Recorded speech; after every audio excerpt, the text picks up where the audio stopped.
नमस्कार, देवभूमि समाचार में आप सभी का स्वागत है। मैं हूं आपके साथ रक्षंदा खान। आगे आप मेरे साथ देखेंगे उत्तराखंड की तमाम छोटी बड़ी खबरें विस्तार से, लेकिन उससे पहले नजर डालते इस वक्त की हेडलाइंस पर।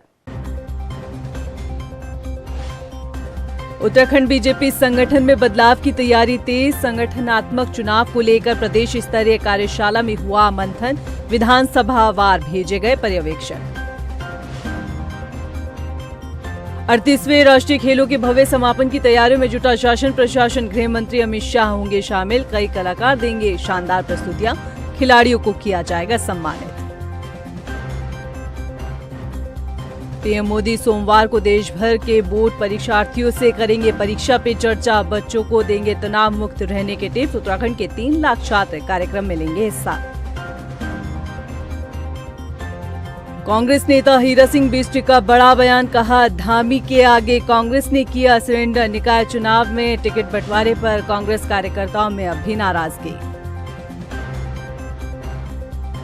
हेडलाइंस के बाद बुलेटिन में खबरें विस्तार से। और बात सबसे पहले कर लेते उत्तराखंड भाजपा की। उत्तराखंड भाजपा ने संगठनात्मक चुनाव को लेकर तैयारी शुरू कर दी है। आपको बता दें कि बताया जा रहा है कि बीजेपी ने रविवार को प्रदेश कार्यालय में संगठन की कार्यशाला का आयोजन किया, जिसमें आगामी समय पर होने वाले संगठन के चुनाव पर चर्चा की गई। इस मौके पर प्रदेश अध्यक्ष महेंद्र भट्ट ने बताया कि हर विधानसभा क्षेत्र में 3-3 पर्यवेक्षक भेजे जा रहे हैं, जो मंडल अध्यक्षों के नाम का पैनल तैयार करेंगे। वहीं पार्टी 25 फरवरी तक जिला अध्यक्षों के नामों का भी ऐलान कर देगी। देखिए, अभी तो उद्घाटन सत्र था। माननीय मुख्यमंत्री जी ने भी अपेक्षा की है कि जो हमारा भविष्य का संगठन बनने वाला है वो सर्वव्यापी सर्वस्पर्शी संगठन बने। महिलाओं को प्रतिनिधित्व मिले, SC ST को प्रतिनिधित्व मिले। इस प्रकार का मार्गदर्शन मुख्यमंत्री जी द्वारा मिला है। और क्योंकि भविष्य के अंदर पंचायत के चुनाव हैं, फिर 2027 का अपना विधानसभा का चुनाव है, तो स्वाभाविक रूप से संगठन का मंडल स्तर हमारा सबसे महत्वपूर्ण इकाई होती है। तो मंडल का संगठन संगठनिष्ठ कार्यकर्ता के रूप में निखर कर आए, इस प्रकार का आह्वान मुख्यमंत्री जी का हुआ है। अभी क्योंकि हमारे प्रभारी हैं, बाकी सब लोग हमारे से मिलने वाला है और समापन तक वो सारे विषय स्पष्ट हो जाएंगे। संगठन चुनाव को हम किस स्थिति तक करने वाले हैं। मुख्यमंत्री पुष्कर सिंह धामी ने गुजरात सरकार को UCC लागू करने की दिशा में आगे बढ़ने पर बधाई दी है। सीएम धामी ने बताया कि गुजरात सरकार ने समान नागरिक संहिता का मसौदा तैयार करने और कानून बनाने के लिए सुप्रीम कोर्ट की रिटायर्ड जज रंजना देसाई की अध्यक्षता में 5 सदस्यीय समिति का गठन किया है। समिति 45 दिनों में अपनी रिपोर्ट राज्य सरकार को सौंप देगी। हमारे प्रधानमंत्री आदरणीय मोदी जी के नेतृत्व में वो सब काम हो रहे हैं जो देश के संकल्प रहे हैं। देश की आज़ादी के बाद, चाहे धारा 370 हो, 3 तलाक हो, भगवान राम का भव्य मंदिर बनना हो, और CAA का कानून लागू करना हो, या UCC देश के अंदर लागू करना हो, उसकी शुरुआत देवभूमि उत्तराखंड से हुई है। और हमने हमेशा कहा है कि देवभूमि उत्तराखंड से जो शुरुआत हुई है वो निश्चित रूप से माँ गंगा की तरह, जैसे माँ गंगा सभी को जल जीवन देती है, उसी प्रकार UCC की गंगा भी पूरे देश को जल जीवन देने का काम करेगी, सभी को लाभ पहुंचाएगी। अब मैं गुजरात के सरकार को, मुख्यमंत्री जी को, उनको भी बधाई देना चाहता हूं कि उन्होंने वहां भी कमेटी बना दी है, वहां भी ये काम आगे बढ़ गया है। देश के अन्य राज्य भी इस दिशा में 38वें राष्ट्रीय खेलों के समापन समारोह को यादगार बनाने के लिए शासन प्रशासन लगातार तैयारियों में जुटा हुआ है। इस इवेंट में गृह मंत्री अमित शाह शामिल होंगे। साथ ही मशहूर बॉलीवुड सिंगर सुखविंदर कुमाऊनी, गायिका श्वेता मेहरा और इनके साथ ही दिगारी ग्रुप परफॉर्म कर सकता है। लिहाजा खेल मंत्री रेखा आर्य ने उच्च अधिकारियों के साथ बैठक कर कार्य की रूपरेखा को तैयार किया है। बता दें कि कार्यक्रम 14 फरवरी को हल्द्वानी के गुलाबा स्टेडियम में आयोजित होगा। अब तक के हमारे राष्ट्रीय खेलों में शुभारंभ से लेकर और अभी तक के सफरनामे में जो व्यवस्थाएं चल रही हैं उसकी समीक्षा की गई है। इसके साथ साथ में आने वाले समय में, यानी कि 14 फरवरी को जब समापन होगा, तो समापन की तैयारी बैठक भी की है। और समापन जो है सामान्यतः अभी तक हम लोग जैसे देखते आ रहे हैं वह औपचारिकता भर समापन होता रहा है, लेकिन माननीय मुख्यमंत्री जी के निर्देश हैं कि यह समापन जो है औपचारिकता भर नहीं होना चाहिए। अभी तो यह समापन जो है वो बिल्कुल दिव्य और भव्य होना चाहिए। और जिस प्रकार से हमारा शुभारंभ हुआ है उसी प्रकार से उसी आगाज के साथ समापन भी हो। तो उसके निर्देश माननीय मुख्यमंत्री जी की तरफ से प्राप्त हुए हैं, तो हम लोगों ने उसी की तैयारी बैठक की है। वहीं नेशनल खेलों के आयोजन को लेकर सूचना महानिदेशक बंसीधर तिवारी का कहना है कि प्रदेश के खिलाड़ियों को एक नई दिशा मिल रही है। उन्होंने कहा कि खेल स्पर्धाओं के लिए खिलाड़ियों को मुहैया कराई गई सुविधा का लाभ आने वाले समय में राज्य के खिलाड़ी उठा सकेंगे। राष्ट्रीय खेल उत्तराखंड प्रदेश के लिए एक नए अवसर लेकर के आया है और पहली बार हम देख रहे हैं अब तक आतिथ्य तक राष्ट्रीय खेलों में उत्तराखंड के नज़रिए से 35 मेडल प्राप्त हो चुके हैं और इस बीच अवस्थापना संबंधी जो कार्य किए गए हैं वो आगे भविष्य के लिए जो युवा हैं उनके काम आएंगे। वो चाहे साइकिल का ट्रैक हो, चाहे शूटिंग रेंज हो, स्विमिंग पूल हो या बॉक्सिंग के लिए जो इंफ्रा डेवलप किया गया है या बैडमिंटन कोर्ट बनाए गए हों, अलग अलग खेलों के लिए जितनी भी अवस्थापनात्मक सुविधाएं विकसित की गई हैं, भविष्य में उनका उपयोग युवा और अन्य जो खेल प्रेमी हैं जिस भी खेल को खेलना चाह रहे हैं, एक बेहतर सुविधा उनको मिलेगी। प्रधानमंत्री नरेंद्र मोदी 10 फरवरी यानी कि कल देश भर के छात्रों से परीक्षा पे चर्चा कार्यक्रम के जरिए संवाद करेंगे और उन्हें परीक्षा के दौरान तनाव मुक्त रहने के टिप्स देंगे। बता दें कि इस कार्यक्रम को लेकर प्रदेश में भी तैयारी कर ली गई है। राज्य शैक्षिक अनुसंधान एवं प्रशिक्षण परिषद के अपर निदेशक की माने तो छात्रों में परीक्षा पे चर्चा कार्यक्रम को लेकर काफी उत्साह नजर आ रहा है। प्रदेश में करीब 3 लाख छात्र छात्राएं इस कार्यक्रम में हिस्सा लेंगे। देखिए, परीक्षा पे चर्चा कार्यक्रम के माध्यम से परीक्षा के दौरान बच्चों में जो तनाव की स्थितियां पैदा होती हैं उनको कैसे कम किया जाए, इस पर विशेष रूप से दृष्टि होती है। क्योंकि प्रायः देखा गया है कि जब परीक्षाएं होती हैं, विशेष रूप से जब बोर्ड की परीक्षाएं होती हैं, उस समय बच्चे जो है मानसिक तनाव से ग्रस्त होते हैं। तो उससे कैसे बचें और कैसे ध्यानपूर्वक अपना अध्ययन कर पाएँ, इस पर विशेष रूप से ध्यान दिया जाता है। बच्चे को तनाव प्रबंधन की एक तरीके से प्रेरणा दी जाती है कि वो अपना तनाव प्रबंधन कर सकें। ग्रीष्मकालीन राजधानी गैरसैंण की अनदेखी को लेकर लगातार सवाल उठते रहे हैं, लेकिन अब निकाय चुनाव के बाद एक हैरान कर देने वाला मामला सामने आया है, जहां नगर पंचायत अध्यक्ष पद पर नवनिर्वाचित जनप्रतिनिधि ने कुर्सी संभालने से मना कर दिया। इसके पीछे की वजह क्या है, आइए आपको इस रिपोर्ट में दिखाते हैं। उत्तराखंड में गैरसैंण की अनदेखी को लेकर लगातार सवाल उठते रहे हैं, लेकिन इस बार एक जनप्रतिनिधि ने बड़े ही अनोखे अंदाज में अपनी आवाज उठाई है। दरअसल निकाय चुनाव में गैरसैंण से मोहन भंडारी ने नगर पंचायत अध्यक्ष पद पर जीत हासिल की। 6 फरवरी को उन्होंने शपथ ली, लेकिन शपथ लेने के बाद भी अभी तक वो अपनी कुर्सी पर नहीं बैठे और उसकी वजह है गैरसैंण में स्थायी एसडीएम का ना होना, जिसको लेकर मोहन सिंह भंडारी ने ठान ली है कि जब तक गैरसैंण में स्थायी एसडीएम की नियुक्ति नहीं होती तब तक वो अपनी कुर्सी पर नहीं बल्कि स्टूल पर बैठकर ही अपने कार्य का निर्वहन करेंगे। आपको बता दें कि गैरसैंण में लंबे समय से स्थायी एसडीएम और तहसीलदार नहीं है और कर्णप्रयाग एसडीएम को अतिरिक्त रूप से गैरसैंण की जिम्मेदारी सौंपी गई है।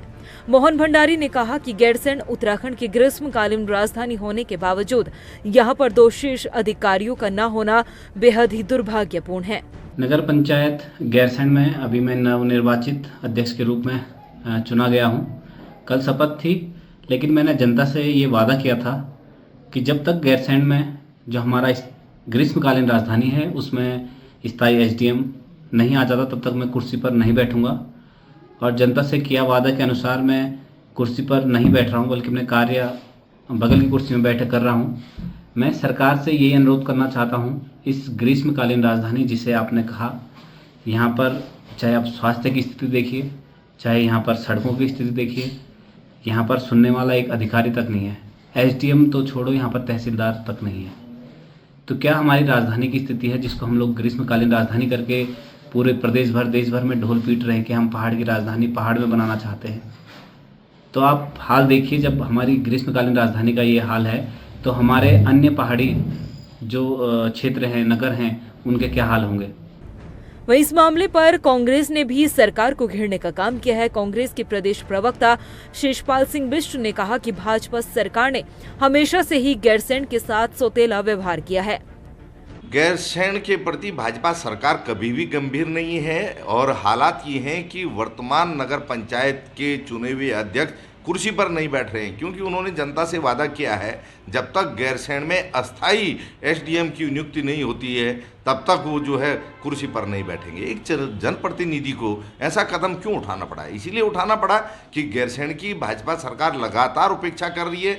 बातें तो बड़ी बड़ी की गई, गैरसैंण और प्रदेश की जनता को गैरसैंण को लेकर के बड़े बड़े सपने दिखाए गए। त्रिवेंद्र रावत सरकार में भी बड़े पैकेज की घोषणा हुई थी, लेकिन आज तक एक ईंट विकास के नाम पर गैरसैंण में भाजपा सरकार ने नहीं रखी। उधर इस पूरे मामले को लेकर बीजेपी का कहना है कि जहां पर भी कांग्रेस और निर्दलीय प्रत्याशी जीत कर आए हैं, उनका अधिकार है अपनी आवाज को उठाना, लेकिन बीजेपी सरकार हर क्षेत्र के लिए विकास कार्य कर रही है। देखिए, जहाँ निर्दलीय जीते हैं, जहाँ कांग्रेस के जीते हैं, उनको इस प्रकार के विषय उठाने का पूरा अधिकार है। लोकतंत्र में बात रख सकते हैं। सरकार हर क्षेत्र के विकास के लिए काम करेगी। गैरसैंण को लेकर समय समय पर जनता की सुविधाओं के लिए जनप्रतिनिधि अपनी आवाज उठाने का काम करते हैं और इस बार नगर पंचायत अध्यक्ष ने नई तरीके से अपनी आवाज को उठाने का काम किया है। अब देखना ये होगा कि आखिर कब तक गैरसैंण को स्थायी एसडीएम मिल पाता है। उत्तराखंड कांग्रेस में गुटबाजी कोई नई बात नहीं है, लेकिन इस गुटबाजी ने पार्टी के लिए दीमक का काम किया है और ये बात कांग्रेस को चुनाव में मिली हार के बाद साबित होती भी नजर आ रही है। लेकिन हैरानी की बात यह है कि कांग्रेस सबक लेने के बजाय अभी भी गुटबाजी में उलझी हुई है। इतना ही नहीं, कांग्रेस अब खुद को धामी के आगे सरेंडर करने की बात भी कह रही है। यह रिपोर्ट देखिए। उत्तराखंड कांग्रेस की गुटबाजी ने पार्टी का जनाधार खत्म कर दिया है। बावजूद इसके मुख्य विपक्षी दल कांग्रेस सबक लेने को तैयार नहीं है। हालात ये हो चले हैं कि अब कांग्रेस के नेता ही धामी के सामने खुद को सरेंडर करने की बात कह रहे हैं। दरअसल निकाय चुनाव में मिली हार के बाद कांग्रेस कार्यकर्ताओं का मनोबल कुछ टूट सा गया है और ऐसा हम इसलिए कह रहे हैं क्योंकि निकाय चुनाव खत्म हो चला है, परिणाम सबके सामने है, लेकिन कांग्रेस ने अभी तक टिकट बंटवारे का राग लापना नहीं छोड़ा है। कांग्रेस के हालात ये हैं कि हार पर मंथन के लिए आयोजित की गई समीक्षा बैठक हंगामे में बदल जाती है। पार्टी के ही नेता एक दूसरे का गिरेबान पकड़कर आरोप प्रत्यारोप लगाते हुए दिखाई देते हैं। हालांकि इस जंग के अखाड़े में प्रदेश अध्यक्ष करण माहरा ने अपनी छलांग लगाते हुए कानूनी कार्रवाई की बात कही, लेकिन पूर्व कैबिनेट मंत्री और कांग्रेस नेता हेरा सिंह बिष्ट ने साफ शब्दों में कहा है कि कांग्रेस को आत्ममंथन और गहन चिंतन की जरूरत है। उन्होंने कहा कि जिस तरीके से टिकट के बंटवारे हुए हैं वो एक बड़ा कारण है कांग्रेस की हार का। चुनाव के दौरान टिकट बंटवारा एक अहम भूमिका निभाता है। कांग्रेस चूक तो शुरू से है। दिक्कत तो यार जब सब कमेटी ने कुछ लोग तय कर दिए, कमेटी में अध्यक्ष पर्यवेक्षक प्रदेश का वो सब बैठे और तय हो गया। अरे भाई हम लोग को गलत कहेंगे, हमें भी तो पार्टी की चिंता है। और वो बाद में वो नाम बदल जाते, काट दिए जाते हैं। ऐसे लोगों को दिया जाता है जिनके 4 वोट नहीं, जो किराए के मकान में रह रहे उनको वो टिकट दे दिए गए। तो कैसे बर्दाश्त करें? हम तो कांग्रेस की जड़ अपने आप खोद रहे। या ये कह दे कि हमने पूरी कांग्रेस ने धामी के आगे सरेंडर कर दिया। मैं तो यही कहूँगा, जो हालत है हम गंभीरता चिंतन मनन नहीं करना चाहते, उसमें बुरा मानते हैं। अरे कहाँ कमी रहे उसको खोजो भाई। कहाँ से नए आ गए जो कभी एनएसए यूथ, कभी कांग्रेस का झंडा नहीं उठाया, वो टिकट ले घूम रहे। वहीं हीरा सिंह बिष्ट के बयान पर पार्टी का बचाव करते हुए कांग्रेस के मेयर प्रत्याशी वीरेंद्र पोखरियाल ने कहा है कि कांग्रेस चुनाव जरूर हारी है, मगर ऐसा नहीं है कि कांग्रेस ने धामी के आगे सरेंडर कर दिया हो। कांग्रेस ने मजबूती से चुनाव लड़ा, लेकिन बीजेपी हमेशा षड्यंत्र की राजनीति करती नजर आई है। इसमें मैं कुछ नहीं बोलना चाहता क्योंकि हमारे सीनियर हैं और मुझे ऐसा लगता नहीं है कि धामी के आगे सरेंडर करें और हम पूरे जोर शोर से पूरी ताकत से हम चुनाव लड़े हैं और रिजल्ट तो जो है आपके सामने है। क्योंकि मेरा एक मानना है कि जिस तरह जो भ्रष्टाचार नगर निगम में हुए और जिस तरह स्मार्ट सिटी में भ्रष्टाचार हुआ और चाहे वो कोरोना काल हो, चाहे वो डेंगू में जिस तरह के जो लोग जो मारे गए हैं और सड़कों का बड़ा बुरा हाल था, ट्रैफिक का जो बुरा हाल था और जिस तरह एक प्रचंड ऐतिहासिक जीत जो भाजपा बोल रही है और मेरे को कहीं ना कहीं किसी न किसी चीज़ की आशंका है कि जो देहरादून की जनता है वो इतना प्रचंड बहुमत तो कभी जीवन में दे नहीं सकते। क्योंकि लगातार 11 नगर निगमों में जिस तरह का रुझान आया है और चाहे वो टिहरी का लगाओ, चाहे आप एक आंदोलनकारी जिस तरह श्रीनगर में हल्द्वानी में लड़ रहा था, वो भी 3800 वोटों से जो है हराया गया है, और जबकि 6500 उसके इनवैलिड किए गए हैं। वहीं बीजेपी के प्रदेश अध्यक्ष महेंद्र भट्ट ने पूर्व कैबिनेट मंत्री हीरा सिंह बिष्ट के बयान पर सहमति जताते हुए कहा कि विकास के आगे सभी को सरेंडर करना पड़ता है और सीएम पुष्कर सिंह धामी के नेतृत्व में जो उत्तराखंड का विकास हुआ है, उसी वजह से बीजेपी को जनादेश मिला है। देखिए, विकास के आगे सब लोग सरेंडर करते हैं और पुष्कर धामी जी के नेतृत्व में जो उत्तराखंड का विकास जिस गति से हो रहा है, उसमें जनादेश लोगों को मिल रहा है। और धीरे धीरे कांग्रेस के जितने वरिष्ठ नेता जिन्होंने कांग्रेस खड़ी की थी, उनके भी समझ में आने लग गया है कि भाजपा का कोई विकल्प नहीं है। और यही कारण है बड़ी संख्या में पिछले जो कांग्रेस के बहुत वरिष्ठ नेता भारतीय जनता पार्टी में सदस्यता लिए। धीरे धीरे अनेकों लोगों के मुखार बिंदु से भाजपा के मोदी जी पक्ष में और अच्छे बातें निकल कर आएंगे और हम प्रयास करेंगे विधानसभा चुनाव से पहले उनकी दिशा भी ठीक की जाए। कांग्रेस भले ही पार्टी की एकजुटता की लाख दावे करती हो, लेकिन चुनाव में मिली हार के बाद सारे दावे धराशायी करने में नेता समय नहीं लगाते। हीरा सिंह बिष्ट ने पार्टी की पोल खोलने के साथ ही अब उनके बयान ने आला कमान को भी असहज कर दिया है। ऐसे में देखना होगा कि पार्टी को मजबूत करने के लिए आगे किस तरह की रणनीति बनाई जाएगी।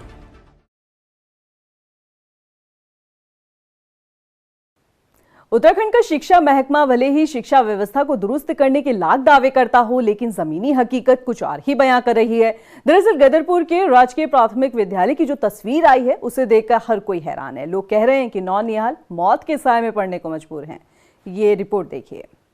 उत्तराखंड के सरकारी स्कूलों की जर्जर छत, क्षतिग्रस्त दीवारें, मौत के साए में पढ़ने को मजबूर नौनिहाल, स्कूल भवन और शिक्षा व्यवस्था में पड़ी दरारें। आखिर कब सुधरेंगे सरकारी स्कूलों के हालात? इन तस्वीरों को जरा गौर से देखिए। दशकों पुराना ये भवन, ये टूटी छत, क्षतिग्रस्त दीवारें, उनमें पड़ी दरारें और अव्यवस्थाओं का अंबार। ये हालात किसी बंजर पड़े भवन के नहीं, बल्कि उत्तराखंड के सरकारी स्कूल के हैं, जो कि गदरपुर का राजकीय प्राथमिक विद्यालय है। भवन की छत और दीवारों में दरारें पड़ चुकी है। छत से सीमेंट की परतें गिर रही है। दीवारें इतनी खोखली हो चुकी है कि कभी भी भरभरा कर गिर सकती है और कोई बड़ी अनहोनी हो सकती है। लेकिन दुर्भाग्य देखिए कि यहाँ नौनिहाल मौत के साए में पढ़ने को मजबूर है, लेकिन विद्यालय की जर्जर हालत की सुध लेने वाला कोई नहीं है।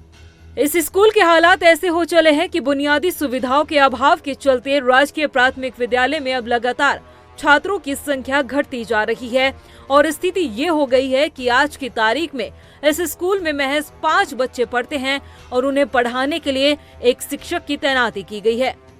स्थानीय लोग कई बार जर्जर भवन की मरम्मत की मांग उठा चुके हैं, लेकिन जिम्मेदार बदहाली के आंसू रोते इन भवनों की हालत से अनजान बने बैठे हैं। क्षेत्र की पूर्व जनप्रतिनिधि का ये कहना है कि व्यवस्थाओं के अभाव के चलते ही बच्चे अब स्कूल में नहीं आते हैं। जब मैं पहली बार प्रधान बनी 2003 में, तब वो स्कूल में लगभग 150 से ऊपर बच्चे थे। तब 2 मैडम हुआ करती थी स्कूल में। पहली मैडम तो निर्मला मैडम थी, फिर संतोष खन्ना जी आए, तब भी स्कूल बहुत अच्छा चला। उसके बाद परमजीत कौर जी आए, तब 100 से कम था। जब परमजीत कौर आई 100 से कम बच्चे थे, तब भी पढ़ाई होती थी, स्कूल अच्छा चला। जब से ये क्षति चुग जी अकेले है, तब से बच्चे सारे निकल गए स्कूल से। बच्चे क्यों नहीं आ रहे? जब 2 टीचर होते, एक टीचर तो ये अपने खाना पीना रजिस्टर के मेंटेन में पता नहीं आना जाना रहता है, और दूसरे कोई टीचर 2 टीचर होते, स्कूल में पढ़ाई होता तो गांव वाले भी देते। हमारे गांव से दूसरे स्कूल में चले जा रहे बच्चे।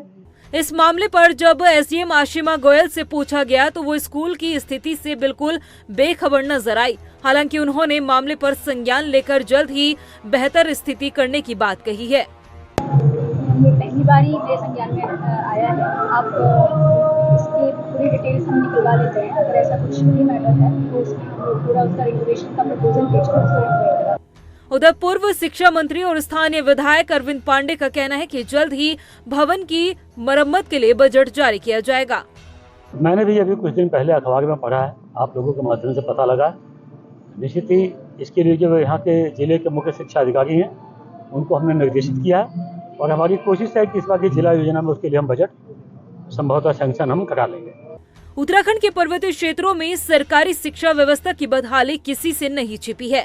कहीं छात्रों को पढ़ाने के लिए शिक्षकों की कमी है तो कहीं अव्यवस्थाओं का अंबार। सरकारी स्कूल के भवन हैं जो जर्जर हो चुके हैं। अब अगर इन भवनों का पुनर्निर्माण नहीं करवाया गया तो ये कभी भी किसी भी बड़े हादसे को दावत दे सकते हैं।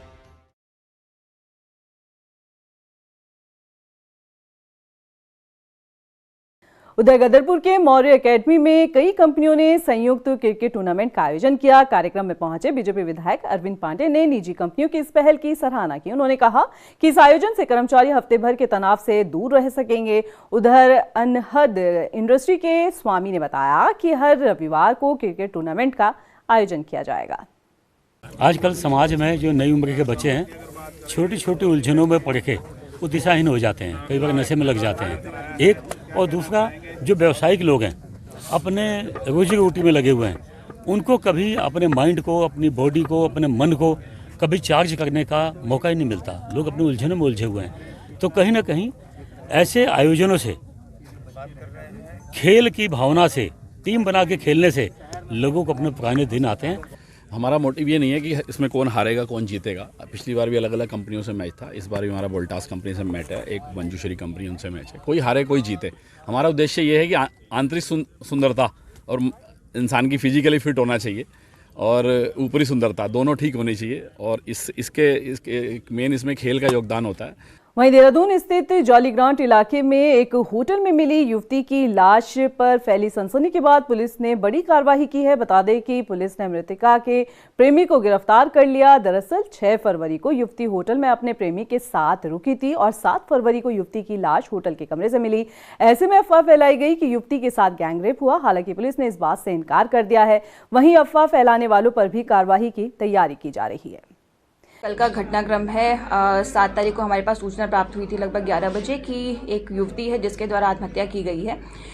इस सूचना पर जब चौकी पुलिस और थाने की पुलिस वहां पर गई थी तो फिर दरवाज़ा तोड़कर वहां पर देखा था तो जो युवती का शव था वो लटका हुआ था और उसको उतारा गया। उसके बाद फिर जानकारी की गई, फुटेज वगैरह देखी गई तो पता चला कि एक लड़का है प्रशांत जिसके साथ फिर वो यहाँ पर एक दिन पहले आकर रुकी थी और उसके बाद जब फुटेज देखी गई तो ये पता चला कि वो लड़की बाहर गई थी।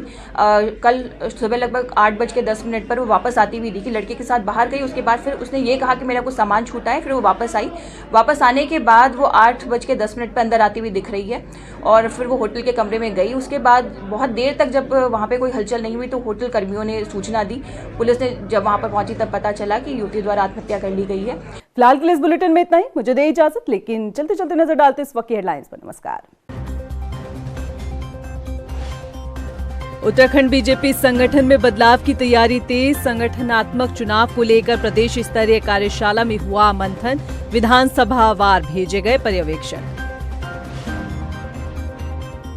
38वें राष्ट्रीय खेलों के भव्य समापन की तैयारियों में जुटा शासन प्रशासन। गृह मंत्री अमित शाह होंगे शामिल। कई कलाकार देंगे शानदार प्रस्तुतियां। खिलाड़ियों को किया जाएगा सम्मानित। पीएम मोदी सोमवार को देश भर के बोर्ड परीक्षार्थियों से करेंगे परीक्षा पे चर्चा। बच्चों को देंगे तनाव मुक्त रहने के टिप्स। उत्तराखंड के 3 लाख छात्र कार्यक्रम में लेंगे हिस्सा। कांग्रेस नेता हीरा सिंह बिष्ट का बड़ा बयान। कहा, धामी के आगे कांग्रेस ने किया सरेंडर। निकाय चुनाव में टिकट बंटवारे पर कांग्रेस कार्यकर्ताओं में अब भी नाराजगी।